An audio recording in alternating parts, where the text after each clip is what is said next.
Buenas noches, sean todos muy bienvenidos a nuestra octava reflexión bioética del 2024. En esta ocasión, esta reflexión bioética está organizada junto con el INTEC, el Instituto Aló. Tecnológico de Santo Domingo. Representado por el doctor Miguel Suazo, Okay. incluso asesor nuestro de la Comisión Nacional de Bioética, pero en su doble rol de también representante de INTEC, en el enlace que tenemos por el acuerdo, ¿no?, firmado en octubre del 2022 con la universidad. Esta noche tenemos una invitada internacional que Miguel en un ratito la va a presentar, pero el tema que nos hemos dado para hoy, para la reflexión, es claves para la educación en bioética en tiempos de tecnologías emergentes, ¿no? La doctora Gabriela Cibaja Fernández de Costa Rica es nuestra invitada.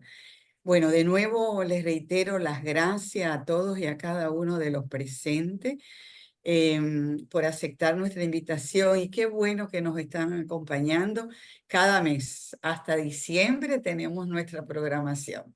Así es que le extiendo la invitación para que siempre el cuarto martes, perdón, el cuarto martes de cada mes estén con nosotros. Bueno, le paso la palabra al doctor Suazo para que haga la presentación del lugar. Bien, gracias, Selma. Para los que no han estado antes, Selma es la presidenta de la Comisión Nacional de Bioética y, como ha dicho, bajo un convenio con la Universidad INTEC, tenemos estas sesiones de invitados internacionales cada 4 meses y cada mes un nacional. Ya tuvimos en el mes de marzo a Juan Camilo Salas, quien es un connotado bioticista colombiano, amigo de todos, muy querido, que nos trabajó un tema de mucha trascendencia de relacionar y ubicar todo el contexto de la hermenéutica y la bioética. ¿Y quién mejor para seguir esta secuencia que una persona que he definido como muy querida amiga y compañera por razones muy especiales? Siempre acostumbramos a poner muchos atributos a ese tipo de presentaciones, pero resulta que con Gabriela, desde la red bioética de UNESCO, quedamos coordinados para dirigir el capítulo centroamericano y del Caribe de bioética, y justamente nos sorprendió la COVID en, en la planificación y tuvimos que cambiar toda la programación, y desde ahí hemos empezado un intercambio tipo ping-pong, de que una vez estoy yo en el Zoom de aquel lado, otra vez está ella aquí, pero ella, que es la que presentamos, para nosotros es de mucho orgullo y mucho honor, porque muchos de ustedes ya la conocen en otras actividades que ha trabajado con nosotros. Cuando nos sorprendió lo de la COVID, tuvimos una primera actividad, se llamaba Miradas Bioéticas del COVID-19 desde Centroamérica y el Caribe, que fue en el año 2020. En lo sucesivo, ella nos ha acompañado en otros eventos vinculados, como es en calidad de ponente en el cuarto congreso de la CNB, que celebramos en octubre del 2020, en otra ocasión invitada por un grupo privado de amigos profesionales dominicanos en el 2020, luego como comentarista en un seminario del Sistema Único de Beneficiarios sobre ética de la gestión de los datos en agosto del 21, y hoy con gusto ha accedido a colocarnos pistas muy importantes para el debate sobre las claves para la educación en bioética en tiempos de tecnologías emergentes. Un tema que va cónsono con la bioética, que siempre va acompañando con la vida, cómo acompañar la tecnología con la reflexión sobre la vida y sobre todo con las tecnologías emergentes, que cada vez son más emergentes y crean más retos eh, importantes para el mundo de la bioética. Gabriela es psicóloga, cuenta con maestría en psicopedagogía maestría en bioética, doctorado en educación con especialidad en mediación pedagógica. Se desempeña como académica en la Universidad Técnica Nacional de Costa Rica y en la Universidad Santa Paula. Es integrante del Comité Asesor de la Red Bioética UNESCO, como ya he dicho, y en la actualidad es la coordinadora del capítulo centroamericano y del Caribe, de la que ya también mencioné el histórico que nos unió en ese momento. Como ven, tenemos un menú a la carta que en breve degustaremos y apelamos a su amable participación como público para aprovechar la riqueza y poder disfrutar de unos 30 o 40 minutos que nos va a exponer y que luego pasaremos a una sesión de preguntas y de comentarios, de manera que los invito a que degustemos este menú a la carta que nos ofrece nuestra querida amiga Gabriela. Adelante, Gabriela. Muchísimas gracias, Miguel, por la presentación y bueno, muchísimas gracias a la Comisión Nacional de Bioética por la invitación. Para mí es un honor estar acá acompañándoles y compartiendo uno de los temas que previamente le comentaba a los compañeros, mis inquietudes por profundizar respecto a las tecnologías emergentes hoy día y los retos que esto nos va presentando en el camino. Entonces, yo sin más preámbulo voy a compartir mi presentación. Voy a detener el video. Perfecto. Ustedes me confirman si se ve. Sí, perfecto. Perfecto. Entonces, como lo comenté previamente y agradeciéndoles este espacio, como recién lo mencioné, a la Comisión Nacional de Bioética por esta invitación para compartir con ustedes este encuentro, que es, como lo mencionaron previamente, eso es un encuentro, un diálogo, un tiempo de reflexión, que yo espero que algo nos llevemos de hoy, aunque sea más preguntas que respuestas, que posiblemente por ahí iremos. Y agradecerle muchísimo a Miguel también el contacto, por supuesto a Selma y a los compañeros y compañeras de la comisión y a las personas que nos acompañan hoy acá en este encuentro. Entonces, mi ponencia la he titulado Claves para la educación en bioética en tiempos de tecnologías emergentes. Y, por supuesto, cuando hablamos de tecnologías emergentes, vamos a pensar en muchos tipos de tecnologías precisamente que pueden parecer y que efectivamente son tecnologías emergentes, ¿verdad? Entonces, repasando, yo voy a iniciar un poco repasando sobre la historia para contextualizar y recordemos que el siglo XX, conocido por muchos como el siglo de la ciencia, y lo que llevamos de este presente siglo XXI, hemos sido testigos de lo que han sido los grandes avances en diversos campos. Yo voy centrándome en el campo de los conocimientos tecnológicos y científicos. Sin embargo, sabemos que han habido revoluciones, adelantos en diversas áreas. Y al respecto, Rafael de Asís ha señalado algo bastante interesante, haciendo referencia también a un autor que les comparto, no sé si igual lo han leído, yo les voy a dar algunas referencias que por ahí pueden ustedes tener en cuenta, como Jeremy Rifkin, quien es conocido como el creador de la teoría de la tercera revolución industrial. Y precisamente el autor ha afirmado que en la primera mitad del siglo XX, como lo recordaremos, fue la física la que destacó, mientras que en la segunda mitad del siglo XX fueron ampliándose los campos de la biología, de la genética y por supuesto de la informática. Recordemos precisamente en la primera parte del siglo XX todo lo que tenía que ver con física, las primeras pruebas en los atolones, las primeras pruebas nucleares en los atolones y demás, con los pros y los contras que esto significó para la humanidad, ¿verdad? Que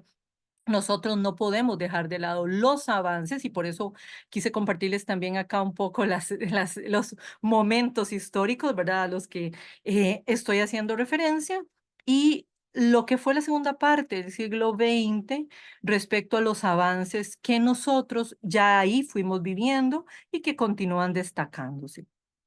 Y por supuesto, en estos años que llevamos del siglo XXI, esto se conoce por muchos como el siglo del esplendor y el esplendor también de las neurociencias, de la nanotecnología de avances en diversos campos, como el de la robótica, por ejemplo, en conexión con el resto de las áreas, pero sobre todo con la informática.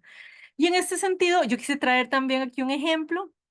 No sé si ustedes conocen los trabajos del científico indio Sugata Mitra, y me pareció bastante interesante porque él, bueno, yo les doy la referencia, ya ustedes profundizarán luego si les llama la atención, porque el científico se preguntaba y se ha preguntado en sus investigaciones y en sus diversos documentos y publicaciones respecto al impacto de las nuevas tecnologías, por ejemplo, en el ámbito de la educación. Ya ustedes vieron en la presentación que amablemente hicieron de mí, que efectivamente yo soy docente desde hace muchos años en bioética y las diversas áreas de mi formación, y por eso también me impacta y me ha impactado mucho el tema de las nuevas tecnologías. Por eso este ejemplo es de, como les mencioné, el científico de la India, Sugata Mitra, quien él en una columna para el diario inglés The Guardian mm, presentó esta propuesta donde él pedía en el año 2009 voluntarios para crear una red de abuelas.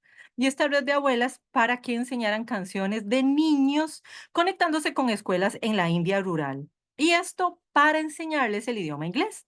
Entonces esta red se llamó la nube de las abuelas, ¿verdad? La Granny Cloud, y funciona hasta el día de hoy. Entonces vean qué interesante porque las abuelas, ¿verdad? Se conectaban en el momento aprovechando precisamente una de las nuevas tecnologías que evidentemente en educación no son bastante útiles, y los niños se ven beneficiados también, por supuesto, con este tipo de procesos que también sin duda alguna a nivel internacional, regional y local se darán este tipo de iniciativas. Sin embargo, me pareció bastante interesante también hacer mención, por si quieren profundizar más, en el perfil del científico Sugata Mitra, que tiene mucho que podemos por ahí profundizar.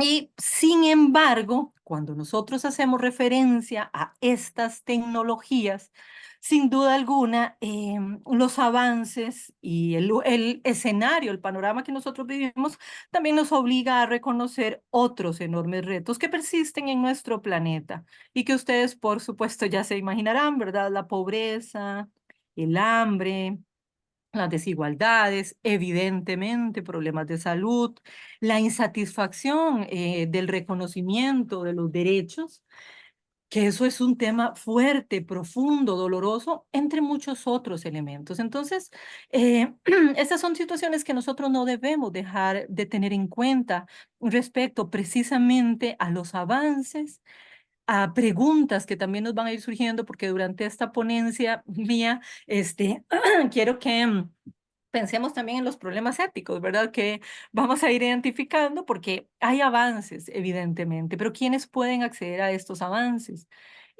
¿Cuáles son los países que cuentan con ciertas tecnologías? ¿Qué tipo de tecnología? ¿Para qué están utilizando la tecnología? O también investigaciones en curso. ¿Cuáles investigaciones en curso? Nosotros pensamos que sería maravilloso que se llevaran a cabo en nuestros países. Sin embargo, también muchos de nuestros países no cuentan con una legislación nacional de protección a participantes. Entonces pensamos también en los retos que implicaría incluso pensar en una legislación, por ejemplo, con una ley que proteja a las personas que participan en investigación con seres humanos. Esto entre muchos otros evidentes retos. Por otro lado, en el pasado siglo, los mayores avances en el conocimiento tecnológico y científico, también, como tal vez ustedes lo recordarán, ha estado acompañado de terribles aberraciones hacia los seres humanos. Y esto nos ha servido para demostrar que el progreso científico y tecnológico y el progreso moral no necesariamente van de la mano. Y en efecto, los experimentos producidos, recordemos, porque podemos traer a colación muchísimos, por supuesto, los experimentos producidos por la ocupación nazi en los campos de concentración, otras atrocidades desarrolladas en diversos países, podemos pensar en el Willbrook, ¿verdad?, en los Estados Unidos, en otros casos evidentemente conocidos.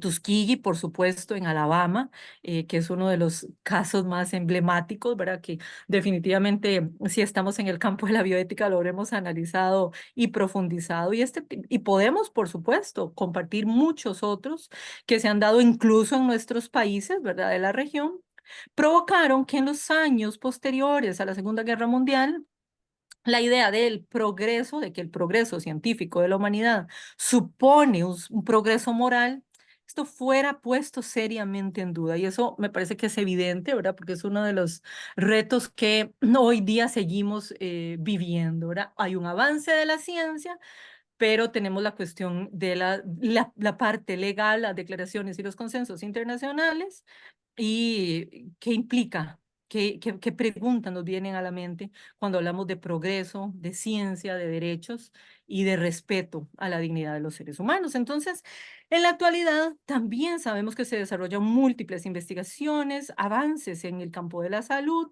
que yo voy a precisamente hablar un poquito de esto más adelante, que nos exigen reflexionar acerca de los nuevos retos éticos que todos estos avances nos plantean. De hecho, esta reflexión a la cual yo estoy haciendo mención, la podemos encontrar bajo diversos nombres. No sé, a lo mejor lo hemos escuchado como tecnoética o Nest Ethics, ¿verdad? Las éticas de las nuevas y emergentes ciencias y tecnologías y las tecnologías emergentes. Entonces, de la mano con lo que menciono, bueno, ¿qué es esto de las tecnologías emergentes? Por supuesto que hay múltiples autores que desarrollan el tema, ¿verdad? Sin embargo, también yo les comparto precisamente que a principios de este siglo comienza la cuarta revolución industrial, una revolución digital que se caracteriza precisamente por la cobertura de Internet en los lugares más recónditos del planeta, por sensores, por dispositivos que son cada vez más versátiles, pequeños, potentes, que a su vez son cada vez más baratos y también más inteligentes, y por tecnologías cada vez más sofisticadas, más integradas y extendidas, que se difunden rápidamente y que están transformando nuestras sociedades, las economías.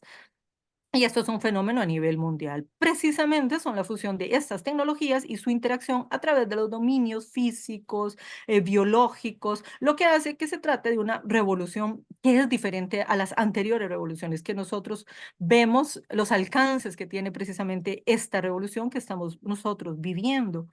Em, Otras definiciones también profundizan y amplían el concepto de tecnologías emergentes para identificar a todas aquellas que se están desarrollando actualmente o que se desarrollarán desde los próximos 5 a 10 años y que de una u otra forma están rodeadas de cierto grado de incertidumbre. Aquí hay una palabra clave que, por supuesto, podríamos subrayar y profundizar mucho, que es la incertidumbre. Yo no voy a profundizar tanto como yo querría, más adelante voy a volver a hacer referencia a la incertidumbre, pero son temas que dejamos también servidos en la mesa, tal vez incluso para posibles futuros encuentros. Por otra parte, la tecnología también puede ser considerada emergente por su novedad, pero también por su impacto socioeconómico, por ese impacto socioeconómico que vamos a identificar, y también otros retos desde la educación en bioética que nos llaman a reflexionar sobre esto que estamos hoy trayendo a la discusión. Entonces, de hecho, bueno, si nosotros nos fijamos en las noticias, a veces yo sé que la vida, el diario vivir no nos permite tanto poder estar al día con lo que sucede, especialmente con el ámbito de las ciencias y la tecnología, que lo sé porque mis estudiantes, cuando yo les pregunto, no estoy tan seguro, no lo he escuchado tanto, y muchas veces ustedes también, tal vez me den la razón en esto, se dan cuenta de avances por TikTok, ¿verdad? O por diferentes plataformas o apps que ahora utilizan y son muy cortos, pero pues de alguna manera tal vez incluso informan. Entonces, también cada año el Instituto Tecnológico de Massachusetts, el MIT, publica un listado con las tecnologías que están llamadas a transformar el mundo. Esta es una serie de avances que ponen de manifiesto el poder de estos recursos transformadores para mejorar nuestro día a día. Desde, por ejemplo, la inteligencia artificial, que ya ustedes saben, vamos viendo cómo impacta en la actualidad de nuestras vidas. El hecho de la inteligencia artificial, ustedes han visto el impacto y el desarrollo tan fuerte que ha tenido la inteligencia artificial, qué sé yo, en los últimos 2 años, tal vez. Incluso cómo vemos videos, cómo se utiliza la misma inteligencia artificial para bien o para mal, ¿verdad? Cuando a veces incluso se hacen extorsiones de dinero y demás utilizando imágenes por medio de inteligencia artificial. Ya por ahí les dije y les invité a que fueran analizando los problemas éticos que vamos identificando. Por supuesto, la inteligencia artificial generadora de imágenes, ¿verdad? Hasta la posibilidad de crear órganos humanos personalizados, que esto es muy importante, dada la gran demanda mundial. Ustedes saben que es uno de los temas más necesarios, lo que es la donación para el trasplante de órganos. Y bueno, enumerados muchas otras tecnologías que, emergentes que modelarán el futuro a partir del año 2023. Ojo que yo me estoy basando en la del año pasado, ¿verdad? Según el MIT. Esta lista también incluyó los tratamientos de edición genética, por mencionar algunos de la lista, y yo me voy precisamente a detener en las técnicas. Voy a hacer referencia a las técnicas como el CRISPR-Cas9, que si ustedes no han profundizado, no han escuchado, yo les invito a que por ahí, tal vez después de la conferencia o en estas semanas, ustedes busquen CRISPR. ¿Qué es esto del CRISPR-Cas9? Que son tecnologías, ¿verdad?, que se utilizan, lo voy a decir de manera sumamente resumida, para introducir cambios en el genoma con una enorme precisión. Aquí con solamente mencionar que se introducen cambios en el genoma, ya ustedes incluso recordarán el caso del científico chino, ¿se acuerdan? En el año 2018, con toda la cuestión de la edición genética para que las niñas que había, bueno, en el momento, en el vientre de su madre, quería que no desarrollaran a futuro el VIH. Entonces, con el impacto que tuvo eso a nivel mundial, muchos otros investigaciones fueron desarrollándose y precisamente entre las principales aplicaciones que tiene el CRISPR sería, por ejemplo, aplicaciones médicas como ensayos para eliminar el VIH, para tratar enfermedades como distrofia muscular, el Huntington, se menciona también posiblemente el trastorno del espectro autista, la fibrosis quística, cáncer, diversos síndromes. Las investigaciones también tratan de determinar si se podría utilizar como un test diagnóstico para, por ejemplo, detectar el coronavirus. O como terapia también capaz de que destruya su genoma. También otras aplicaciones, combatir enfermedades infecciosas transmitidas por insectos como la malaria, el Zika, el dengue, chikungunya, la fiebre amarilla. La biotecnología vegetal también, las técnicas del CRISPR pueden utilizarse para producir variantes en las plantas que presenten una adaptación mejor al medio ambiente, que resistan, por ejemplo, la sequía o que resistan mejor las plagas de insectos. Vean ustedes lo interesante de los avances que nos trae de la mano esta tecnología CRISPR, ¿verdad? Y se pueden modificar también las propiedades organolépticas, incluso las propiedades físico-químicas que hagan la biotecnología vegetal más apta para el consumo humano. Asimismo, también hay avances en el ámbito de la tecnología animal. Puede utilizarse para introducir mejoras en las especies, para, por ejemplo, crear rebaños resistentes a enfermedades típicas. Vean ustedes qué interesante. Entonces, existe una amplia gama de posibilidades a partir de esta tecnología, en la cual yo me he detenido un poquitito más para hacer énfasis en estos elementos que podemos identificar como pros o como contras, que aquí es algo que me parece bastante interesante porque ustedes pueden irlo pensando, bueno, me parece fantástico o no. ¿Por qué? ¿Cuáles son esos problemas éticos que tal vez pues por ahí pueden surgir o reflexiones éticas en torno a lo que es posible? Entonces, también hay noticias que han salido a la luz. Yo les invito también por ahí a que puedan ampliarlas a partir de esta charla para que ustedes por ahí conozcan un poco más sobre este tipo de avances. Aquí yo les traje una de las noticias, ¿verdad? Que es un niño residente en Barcelona que la terapia génica devolvió la audición a él, que es una persona de 11 años que tiene sordera congénita. Entonces, este niño fue la primera persona en recibir esta terapia y aquí también yo incluso cuando trabajo estos temas con mis estudiantes y ahora también puedo hacer el ejercicio con ustedes, piensen qué ventajas tendría para ustedes si ustedes tuvieran un hijo o ustedes mismos o no sé, alguien de su familia, que se les diga puede ser parte de una investigación en estos alcances, ¿verdad? De este tipo de alcances, para poder recuperar la audición una persona con sordera congénita. Entonces, lo anterior, esto que estamos mencionando, claramente nos abre un panorama enorme, lleno de retos y éticos, también tecnológicos y científicos, que nosotros vamos a plantear para poder analizar precisamente desde los temas de educación en bioética. Muchos otros estudios también, por supuesto, se han ido desarrollando.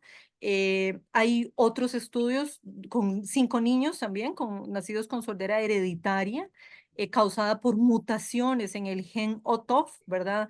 Que han recuperado la capacidad auditiva en los 2 oídos. Entonces, son pacientes que comenzaron a reconocer la procedencia de sonidos, mejoraron la percepción del habla y pues las investigaciones siguen desarrollándose y se espera que se amplíe este trabajo a escala internacional. Entonces, por supuesto que también esas tecnologías tienen sus limitaciones y son herramientas extraordinarias, pero aún hay muchas limitaciones en el proceso, por ejemplo, en el proceso de reparación o pegado tras el corte. Recordemos que cuando hablamos de edición genética puede haber una edición en el laboratorio, una edición en la persona, pero hay limitaciones también. ¿Por qué? Porque es un proceso de reparación o pegado, ¿verdad? Después de que se hace un corte. Entonces, esta restitución natural del ADN después del corte se dice que es automática y actúa muy rápido. ¿Cuál es uno de los problemas? Que al operar de manera tan rápida, frecuentemente puede equivocarse, ¿verdad? ¿Por qué? Porque son cuestiones de la naturaleza y cuestiones que se dan y posiblemente puede optar por unas uniones azarosas que pueden generar errores, ¿verdad? Esto es un tema que bueno, yo no soy científica que trabaje directamente en el laboratorio con este tema. Sin embargo, yo también les traigo otra referencia, que es este científico español, Lluís Montoliu, que ustedes pueden encontrar y pueden googlear y pueden encontrar sus videos donde él es muy claro en la explicación de este tipo de situaciones y también es un científico que trabaja mucho el tema de la bioética y los diversos problemas que nos plantean este tipo de avances. Entonces, por ahí también yo les dejo el dato, ¿verdad? De él. Yo lo he conocido, he estado en mayo del presente año compartiendo con él y discutiendo algunos de los temas que precisamente a mí me parecen interesantísimos, me llenan de preguntas y que incluso al científico español también pues le generan dudas y controversias y también, como me decía él, eso es un proceso que todos vamos viviendo, ¿verdad? Y estas tecnologías tienen sus limitaciones también cuando lo que queremos es gobernar la corrección e introducir una nueva secuencia que funcione. Y tenemos que convencer al sistema y esto también es complicado. El resultado deseado va a lograrse en un porcentaje muchas veces limitado. Y se obtienen también personas con variaciones no deseadas que finalmente vamos a tener que descartar. Entonces, vean qué interesante porque podemos pensar en muchos pros, pero también muchos contras de lo que implicaría esto que yo les comentaba hace unos instantes cuando les decía, bueno, piensen que ustedes o su hijo o su, no sé, sobrino o algún familiar quiere ser parte de un proceso de investigación, con lo que implica, ya sabemos que tendría que haber un consentimiento informado que proteja y que debe haber, ¿verdad? Como parte del proceso ético. Pero también sabemos que hay riesgos reales y que nosotros no podemos pues descartarlos ni poner nuestra mirada en esperanzas o expectativas que no son reales.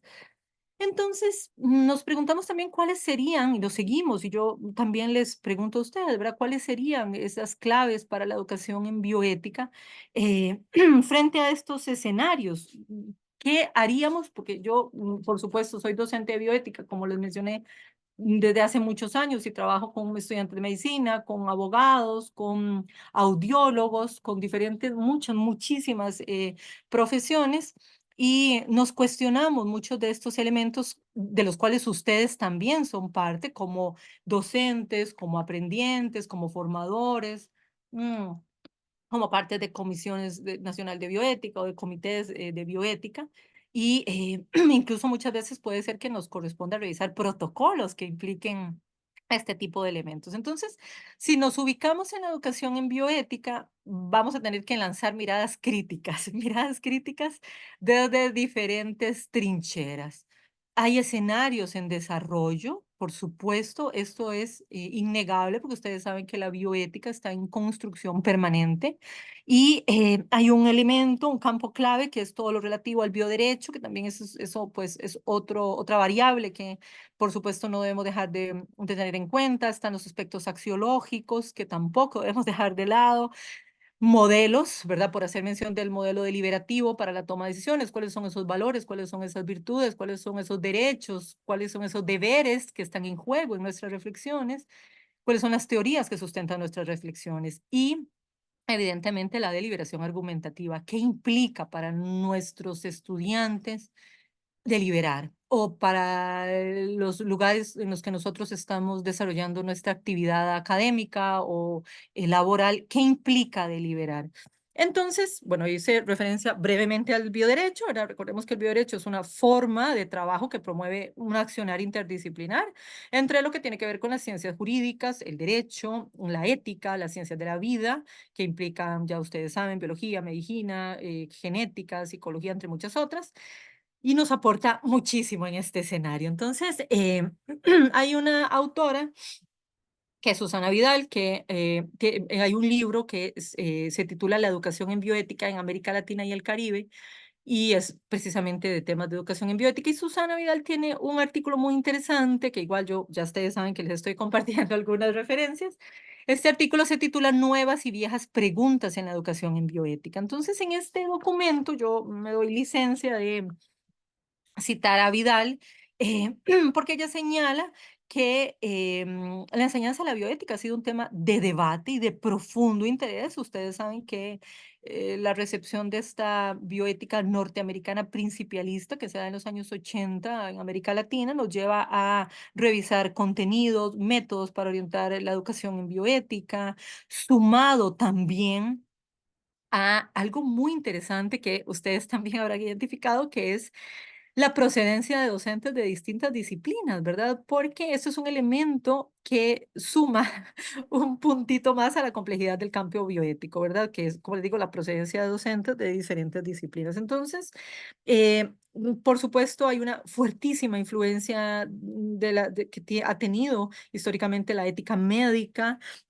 por supuesto, la deontología, la medicina legal, y otro espacio es el espacio dedicado a la bioética. Entonces, por supuesto que muchos programas educativos tienen sus objetivos, sus contenidos, sus métodos de enseñanza, su evaluación incluso, no hay un consenso, posiblemente a lo mejor no se dé, pero sí nos pone a pensar qué hacemos con todos estos elementos que hemos heredado o que hemos trabajado por años, pero que nos obligan a analizar y a reflexionar sobre estas tecnologías emergentes. Entonces, posiblemente, ¿verdad? Voy a dar algunas aproximaciones a las respuestas a partir de ciertos elementos, como los avances y los retos, ¿verdad? Que aquí hay otro elemento importante, que es una restauración de un marco ético normativo como un consenso internacional, ¿verdad? Que esté orientado a la convivencia democrática en un marco de respeto y tolerancia, porque acá recordemos que vivimos en sociedades pluralistas caracterizadas precisamente por la diversidad, los efectos de la globalización, los efectos propios de la sociedad de la información y de las tecnologías. Pero también se hace necesario dar legitimidad y validez al hecho de que contamos con valores.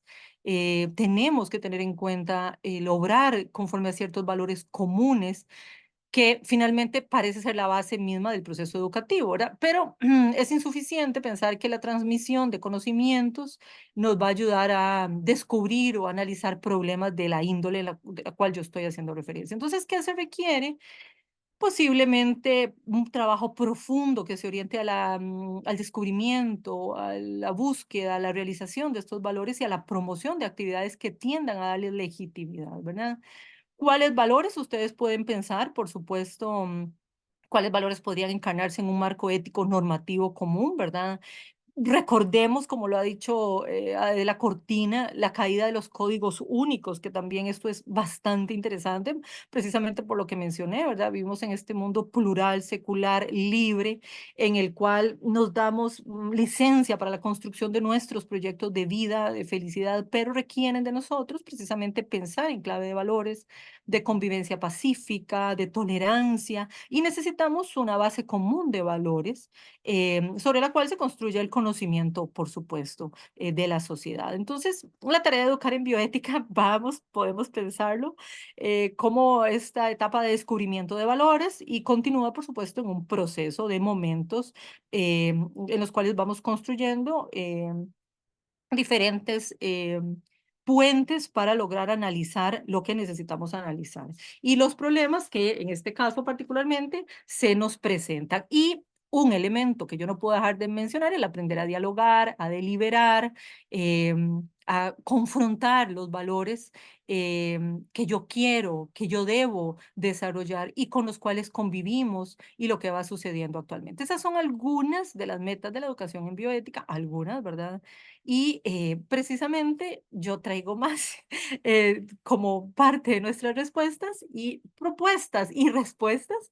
Y aquí también les quiero compartir, por ejemplo, la propuesta de las 4P. Aquí de manera muy breve hago referencia también a la propuesta de la bioética de intervención de Volney Garrafa, el querido maestro Volney Garrafa, desde las entrañas mismas de América Latina en Brasil. Él propone la bioética de intervención, que tiene categorías y que propone también esta propuesta que tenemos acá, que a mí me parece que cae como anillo al dedo a lo que estamos trabajando, ¿verdad? De la mano con categorías liberación, responsabilidad, cuidado, solidaridad. Viene esta propuesta que nos habla de la prudencia frente a los avances, de la prevención de posibles daños, iatrogenias, precaución frente a lo desconocido y protección. Protección de los más frágiles, de los desasistidos. Entonces, yo he mencionado autores, bueno, Susana Vidal, que la acabo de citar, ahorita hago referencia a esta propuesta de Volney Garrafa, y también, muy de manera breve, quiero hacer referencia a los aportes de Federico de Montalvo desde España, quien desde su área señala, por ejemplo, los aportes del derecho, que obviamente recordar que no todo lo que se puede hacer científicamente se debe hacer efectivamente. Entonces, yo lo mencioné brevemente hace unos instantes, el tema de la dignidad humana como principio que guía y delimita nuestras actuaciones e intervenciones científicas que pueden dirigirse a curar, a paliar, a tratar, a erradicar enfermedades, donde la frontera moral está implicada con intervenciones médicas, unas que se dirigen a la cura, otras que puede ser que se dirijan a la mejora intelectual, estética, y por ahí pueden entenderse o evidenciarse como intervenciones eugenésicas. Entonces, si volvemos al tema de las terapias génicas, ¿verdad? Que cuentan con la herramienta del CRISPR, esto revoluciona este sector de muchas maneras, pero también nos trae problemas. Por ejemplo, yo voy a mencionar, no sé, un par de posibilidades. Uno de los problemas éticos que de Montalvo ha señalado y que ha citado a diferentes autores también, como Habermas, Sandel, Feinberg, señala, por ejemplo, que un problema ético puede ser el de la ruptura del equilibrio intergeneracional que se da entre progenitores y descendientes, ¿verdad? Papás que eligen características genéticas de sus futuros hijos, que por supuesto son hacedores y no progenitores de una descendencia. Un hijo con un destino genético diseñado por sus papás, un hijo cuyo, digamos, es un hijo fruto de un diseño determinado, ¿verdad?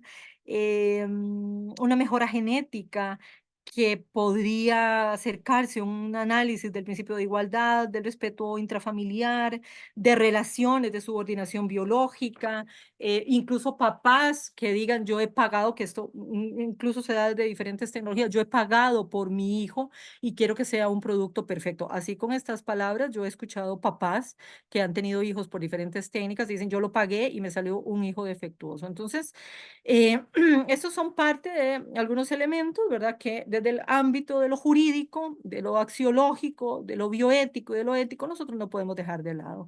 Así como elementos propios, ¿verdad? De la propuesta hegemónica principialista, que también, por supuesto, hace su aparición en mi reflexión, y tal vez ustedes también lo habían pensado, desde los principios de autonomía, beneficencia, no maleficencia y justicia. Entonces, no conforme con estos 4 principios, evidentemente podríamos pensar en el principio de responsabilidad, el principio de precaución en un marco ético y jurídico, colmado de certidumbre, por supuesto, pero también de incertidumbre. Y esto es algo que yo no voy a dejar de mencionar. Vean que acá les compartí esta propuesta, las 4P, que me parece fantástica, y les dije hace un ratito que no iba a profundizar en el concepto de incertidumbre porque pues no nos da para tanto hoy el tiempo, pero también hay autores que lo han trabajado mucho. Edgar Morán, que yo más adelante también lo voy a citar, también ha profundizado en este concepto, así como otros autores.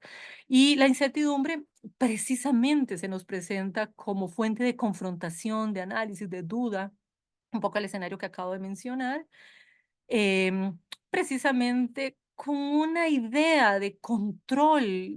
Recordemos que incertidumbre tiene alta incertidumbre, no tenemos mayor control, baja incertidumbre, hay algún tipo de control. Y precisamente la condición humana se marca por grandes incertidumbres, la cognitiva, la histórica, y más que un problema, la incertidumbre, y esto yo podría subrayarlo, es un desafío, pero también es una herida profunda que sangra y sangra, y no tenemos una curita para poner y decir, ok, seguimos, quitamos, eliminamos la incertidumbre como el cortar y pegar. No, la incertidumbre está más fuerte que nunca. Entonces yo he querido, acercándome al final de mi ponencia, compartir con ustedes una propuesta muy interesante. Recordemos que yo soy mediadora pedagógica y hay un documento interesantísimo de Francisco Gutiérrez y Daniel Prieto que precisamente se llama Mediación Pedagógica, que los autores proponen sentir lo alternativo, porque toda pregunta por lo alternativo es una pregunta por el futuro. Sin embargo, acá nos ubicamos también en el presente.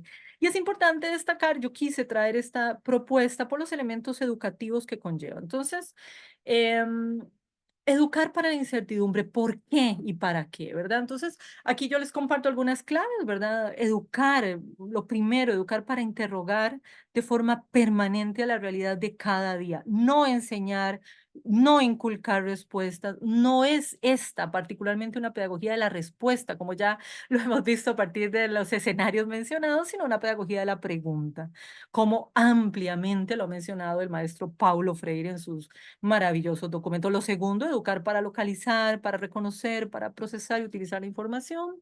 En un tercer momento, educar para resolver problemas, que es un poco lo que va también de la mano con nuestros temas bioéticos en el aula o en los momentos formativos, ¿verdad? En esta sociedad en la que la incertidumbre crece cada día más, nosotros no podemos dejar de lado que en la resolución de los problemas también hay una pincelada de incertidumbre dentro de los problemas, revisión, buscar de nuevo antes de llegar a la respuesta final también es viable y es posible.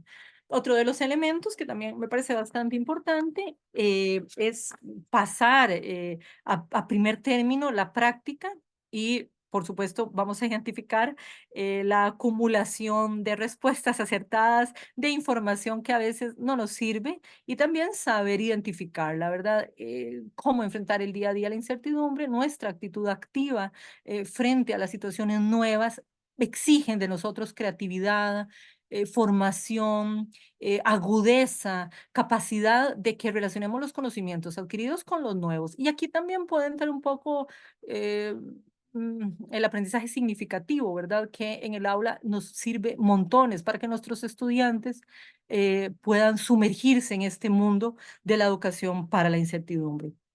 También educar para saber reconocer las propuestas de la certidumbre, desmitificarlas y resignificarlas, y también educar para crear, recrear y utilizar recursos tecnológicos de gran escala.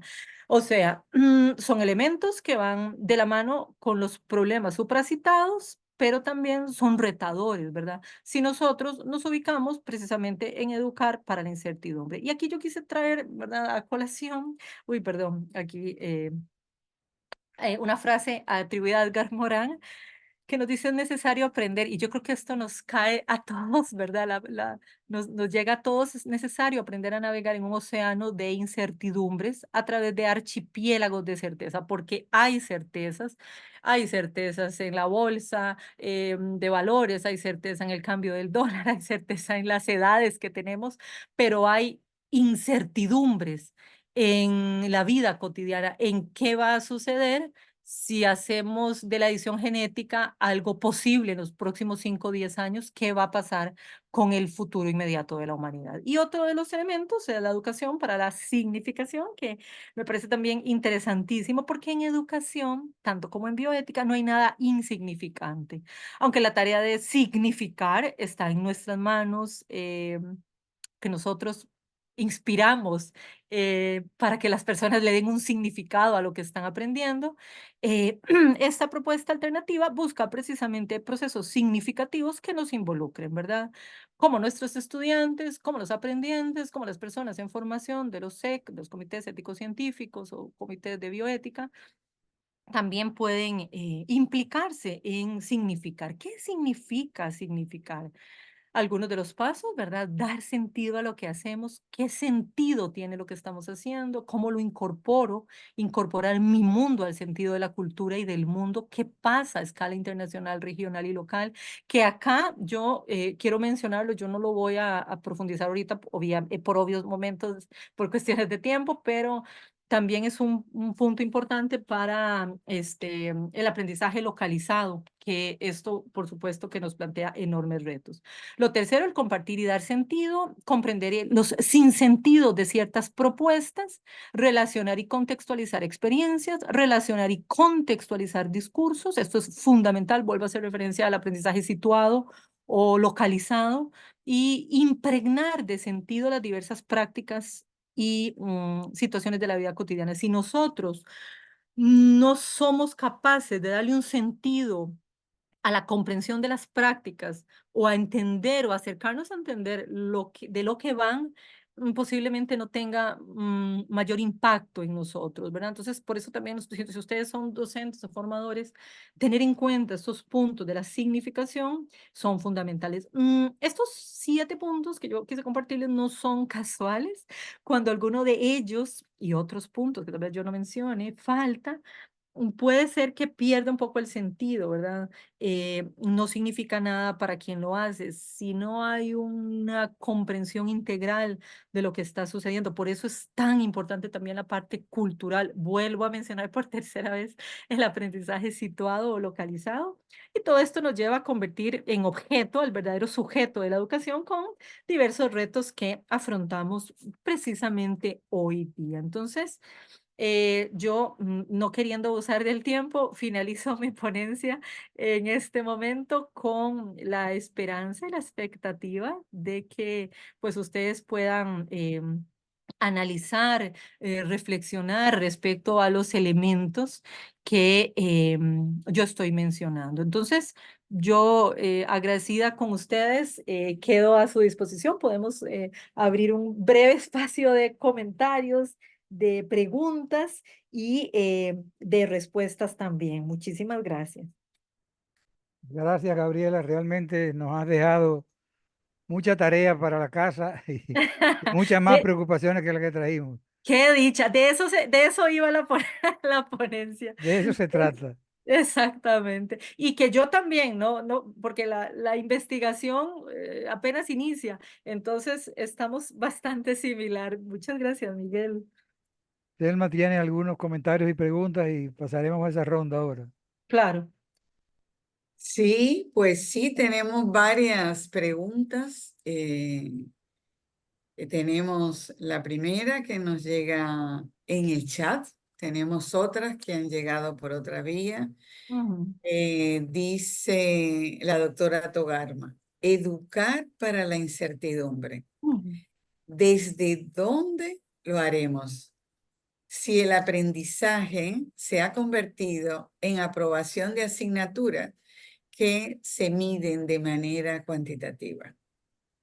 Sí, totalmente, Togarma, querida Togarma, totalmente de acuerdo, porque La propuesta de, digamos, de mediación pedagógica de Francisco Gutiérrez y Daniel Prieto, en la cual yo me baso, es una propuesta, como lo mencioné desde lo alternativo, es una propuesta que nos obliga a pasar de lo que estamos acostumbrados a analizar en el aula, a tener una evaluación de una forma, a poder traspasar esto para lo que los estudiantes necesitan. Por supuesto que no es sencillo, ¿verdad? La tarea implicaría que sabemos que hay una parte en la cual que se puede trabajar de muchas formas, ¿verdad? Si nosotros volvemos la mirada a los elementos de la propuesta de educar para la incertidumbre, por ejemplo, podemos hacerlo desde casos, análisis de caso, en la cual incluimos el elemento incertidumbre y podemos extender la invitación a que los estudiantes localizan,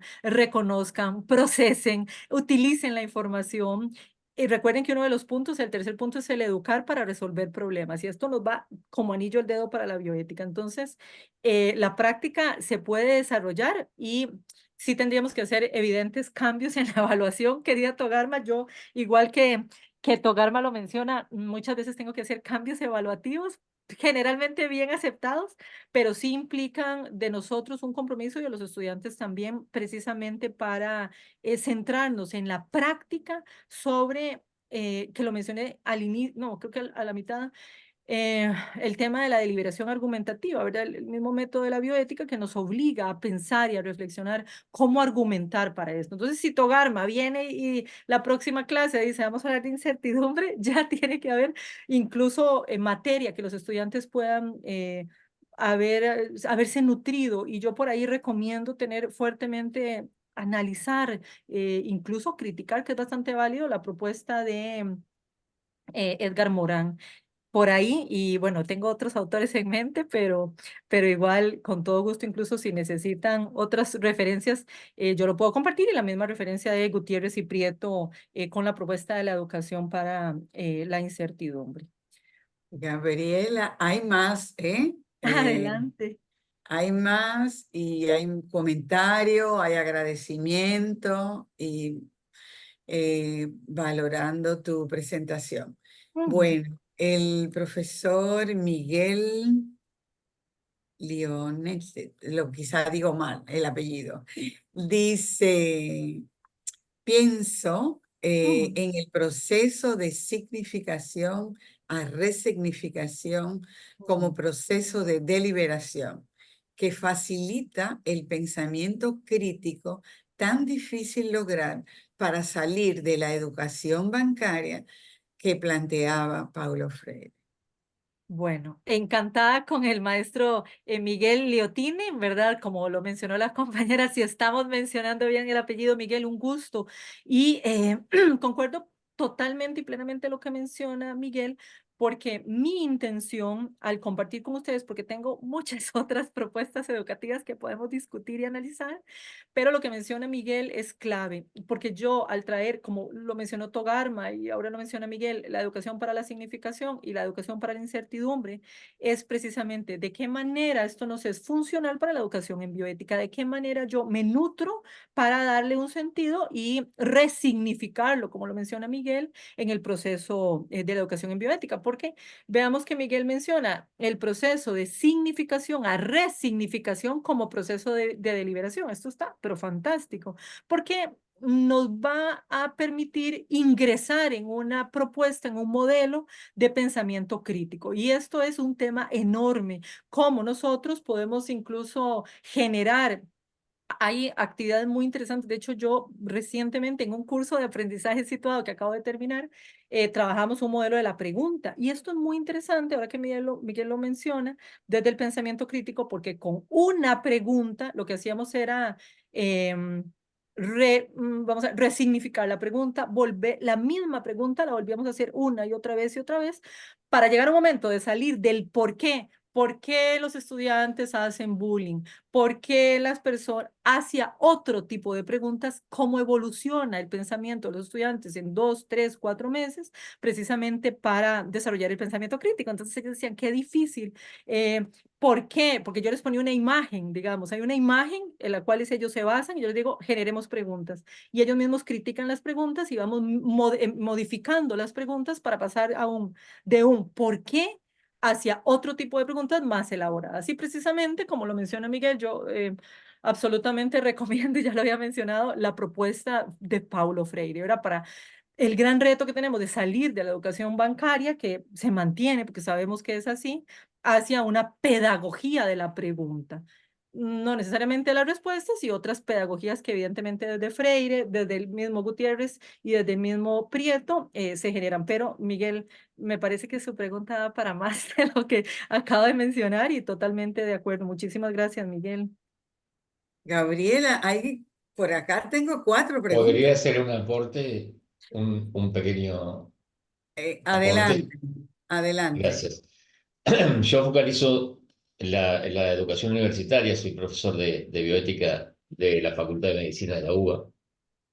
Un gusto. Y sí, muchas gracias por la presentación, que me pareció muy interesante, me abre muchísimas preguntas, como dijeron acá los colegas.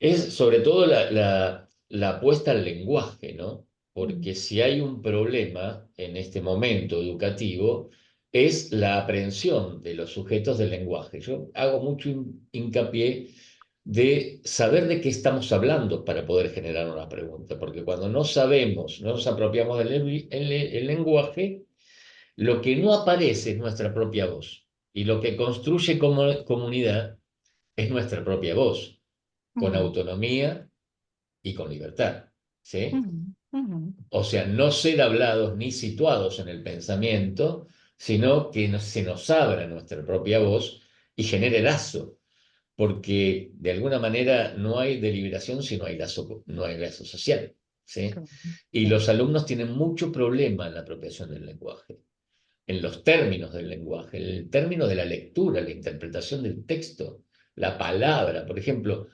cuando hablamos de imperativos, ¿no? Decimos, ¿qué es un imperativo?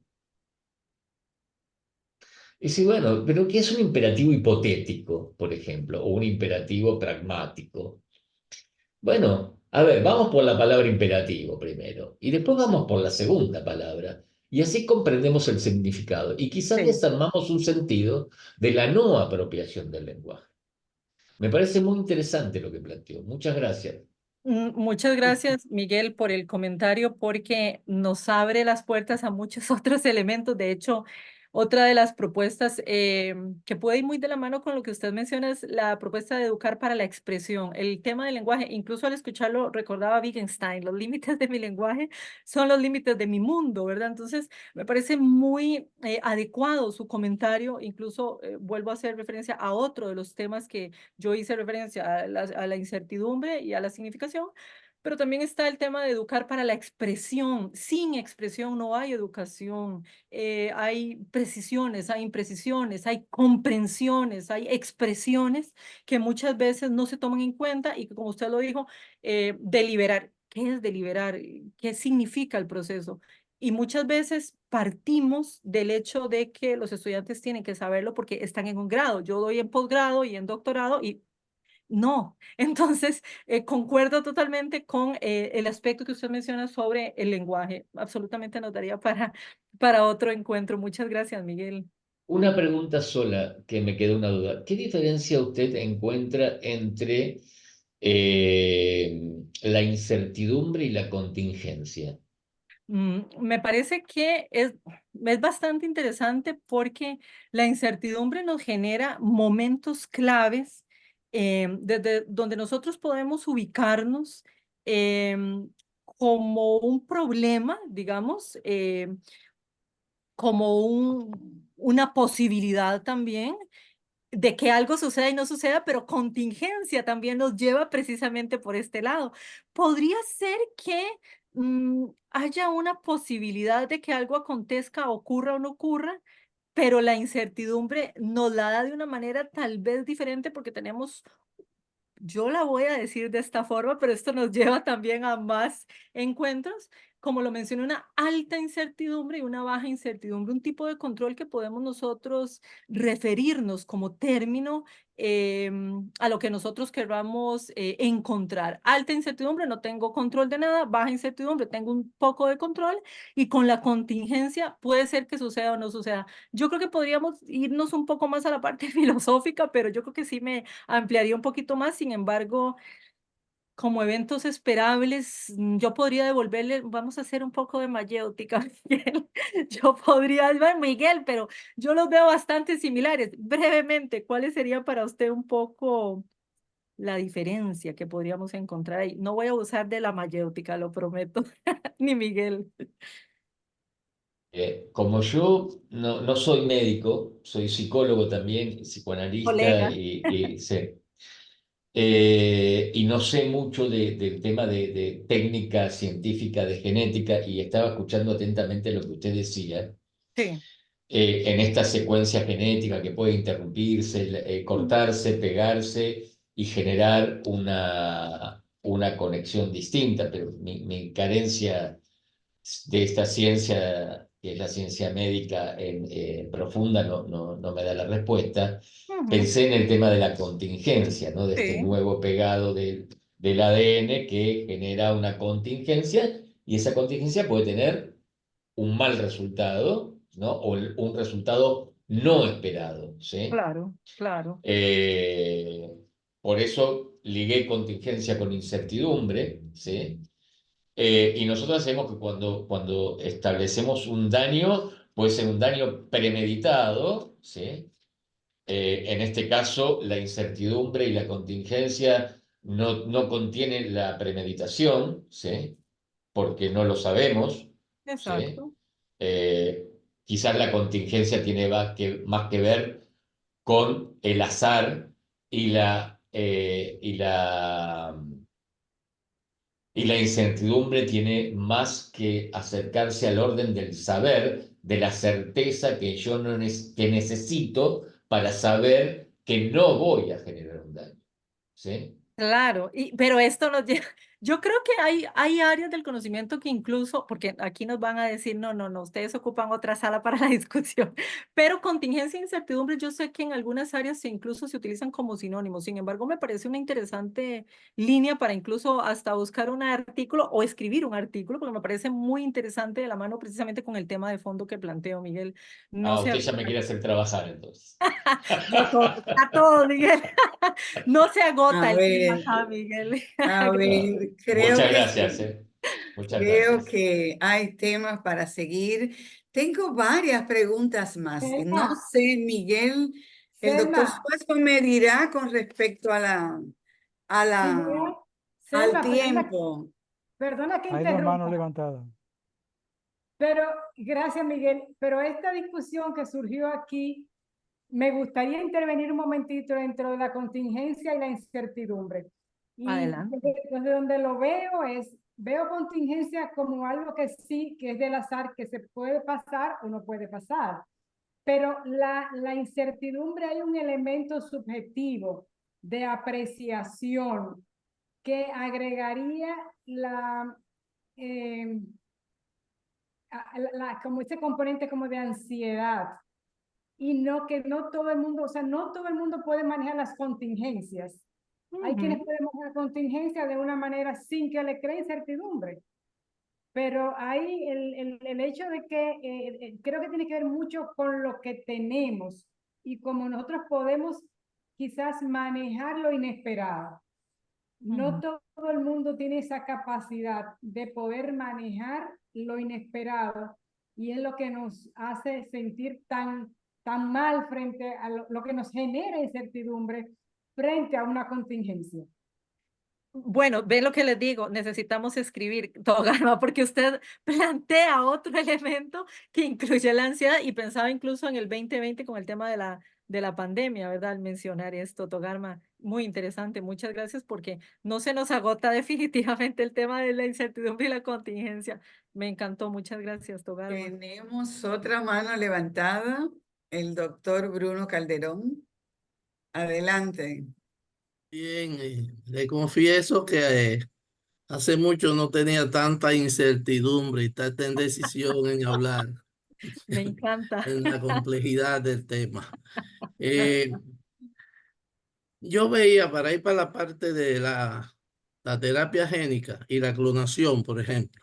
Ujú, En esta parte del mundo está prohibida la clonación y la terapia génica ujú. busca aproximarse a la perfección.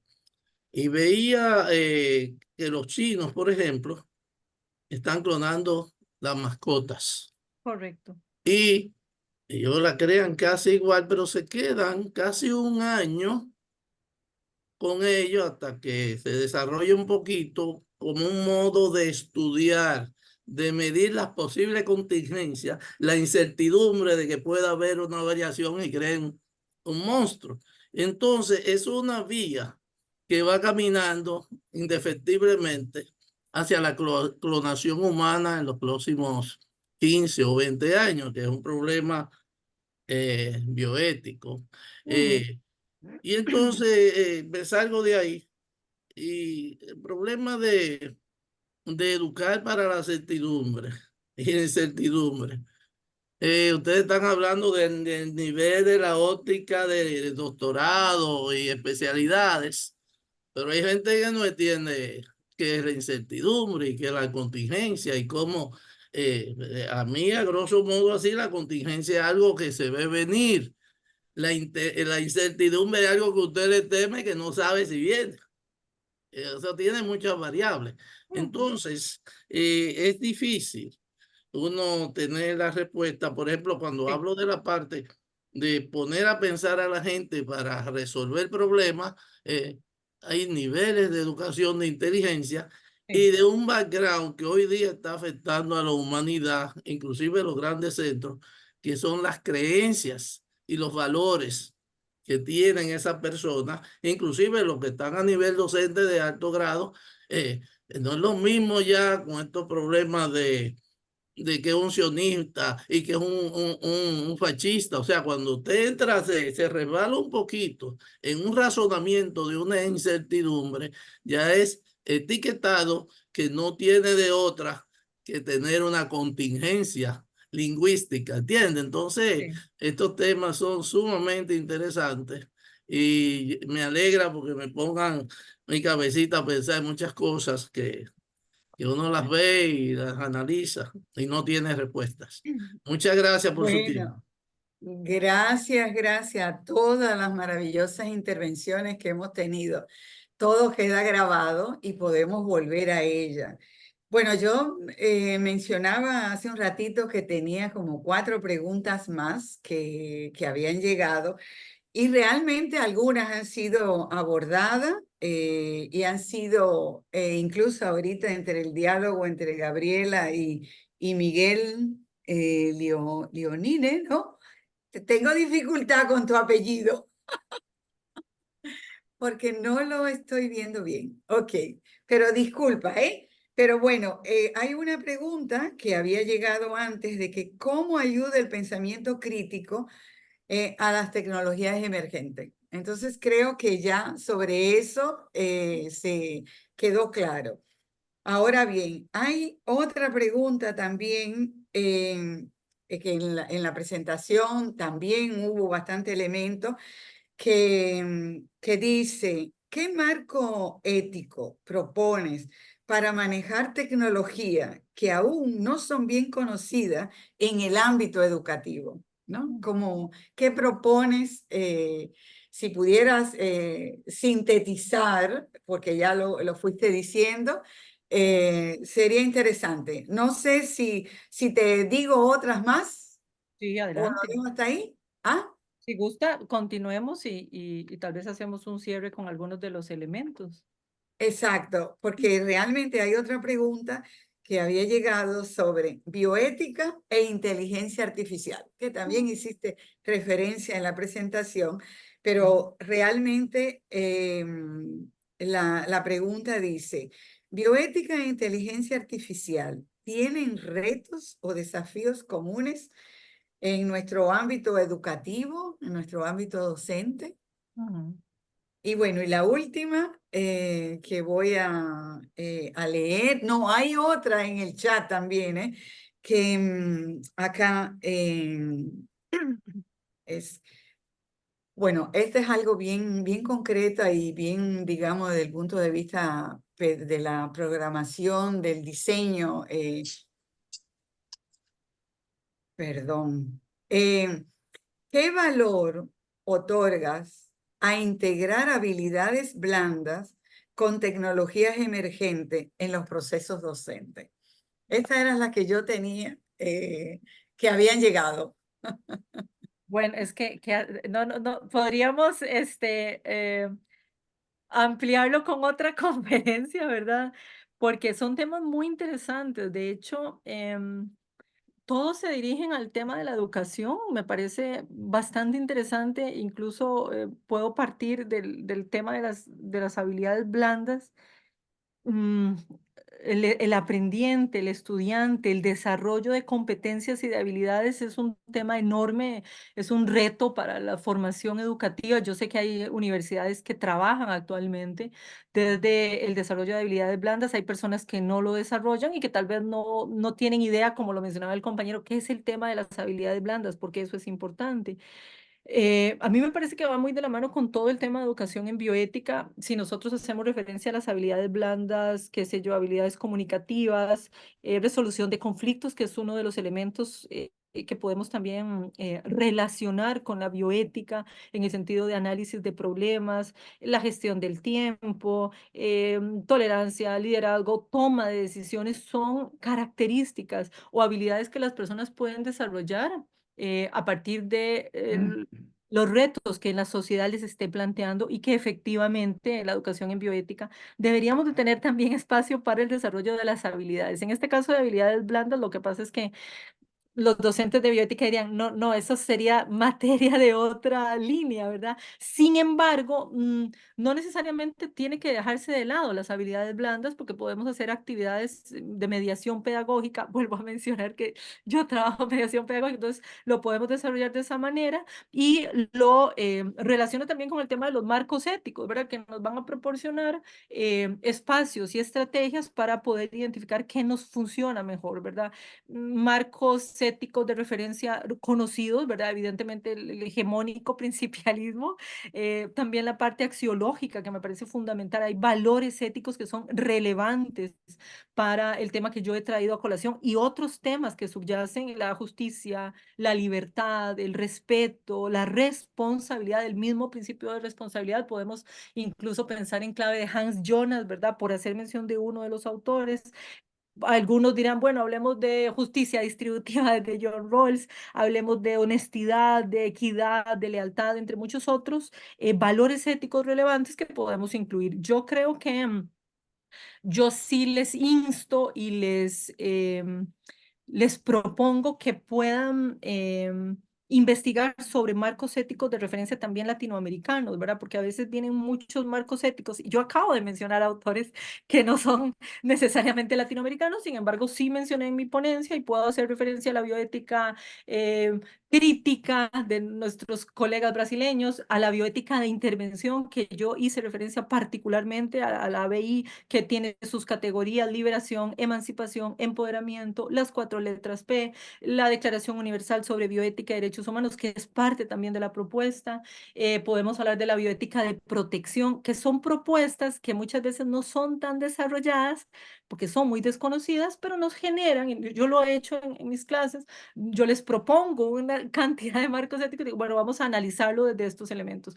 Bueno, muchas veces, el último curso que di para fisioterapia y para audiología, me decían, yo le agradezco y me quedo que nos sacó de un único marco de análisis. Pudimos conocer que hay muchos otros para poder tener una amplitud mayor en el tema de analizar críticamente las realidades, ¿verdad? Porque a veces se nos vende únicamente la propuesta principialista, que no es que esté mal, sin embargo hay otros marcos también de referencia y también modelos de razonamiento ético que nos ayudan a ampliar también la manera de abordaje de casos y de problemas, ¿verdad? La identificación del problema ético que tanto cuesta y que necesitamos podemos irnos acercando a partir de estas experiencias, de ver problemas. Identificamos el problema. A veces ellos dicen, no, yo no lo identifico. Bueno, vamos a ayudarnos con marcos y con propuestas para ver si va teniendo sentido, porque efectivamente hay estudiantes que nunca encuentran el problema, pero a partir de las lecturas van identificando por qué esto es un problema y cuáles son sus consecuencias. Un poco por ahí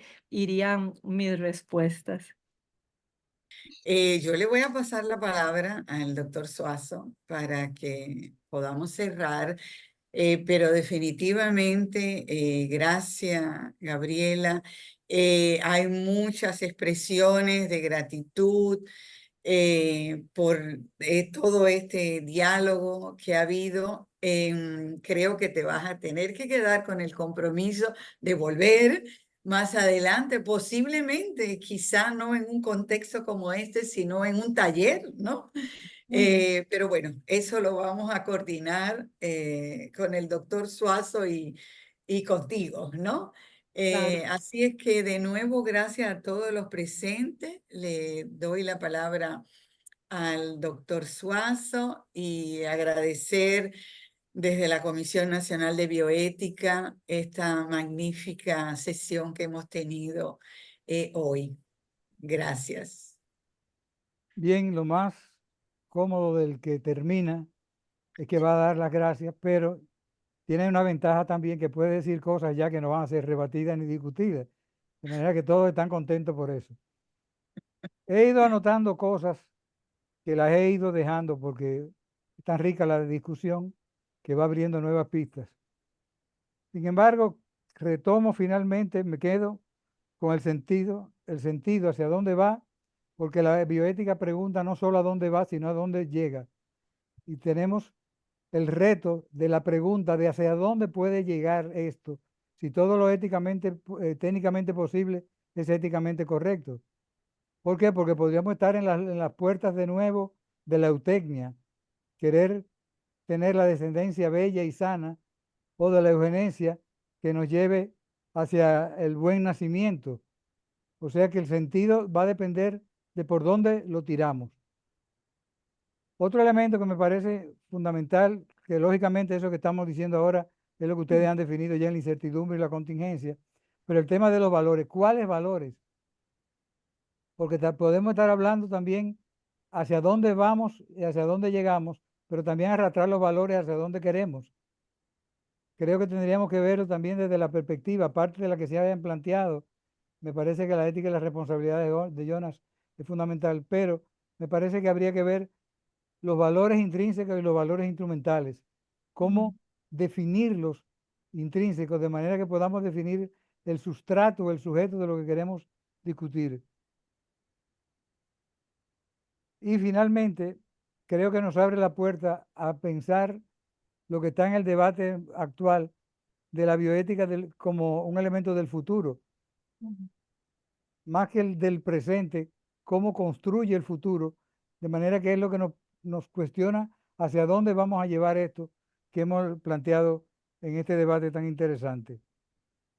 Son 2 páginas que tengo de anotaciones, las voy a guardar para cuando nos veamos de nuevo, y quiero agradecer a Gabriela y a todos los participantes, primero por la puntualidad, por la participación, y a Gabriela por la disponibilidad que siempre tiene para nuestras demandas y que ya ha hecho un compromiso público delante de todos, con la mano levantada, de que podrá ser invitada y va a acceder de nuevo y que todos nos acompañarán en ese momento.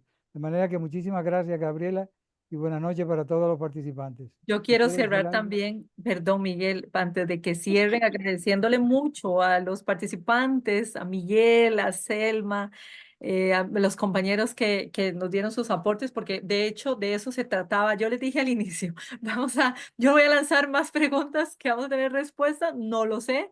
Incertidumbre, certidumbre, contingencias, vamos construyendo.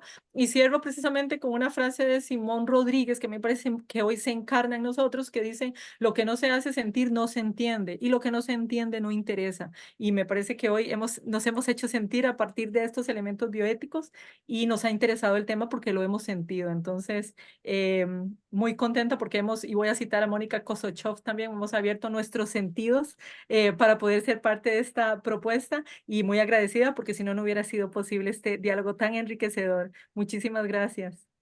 Bien, buenas noches para todos, gracias. Gracias, buenas noches, un abrazo.